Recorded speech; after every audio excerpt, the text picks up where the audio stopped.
What we're gonna go over now is the plank exercise, a very common exercise with a lot of hidden Easter eggs in it. So we're gonna kind of break those down now.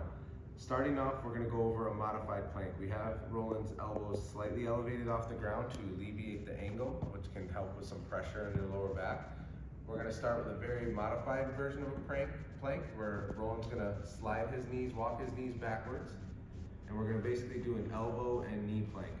Okay, now leaning forward so that your body's positioned over the elbows, good. We want that upper arm to be straight up and down.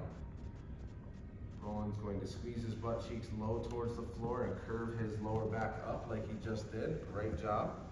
So step 1 is to squeeze the glutes. Step 2 is to activate and tilt the pelvis. Step 3 is to take your elbows and try to slide the ground under you or towards your toes. Good, and that helps activate the lat muscle. This is a really good exercise for core activation.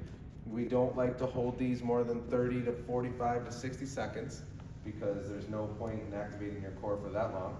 Okay, now Roland, you're gonna go to the next progression, which is up on the toes. If you do this exercise enough and you feel okay, the next progression will be up on the legs.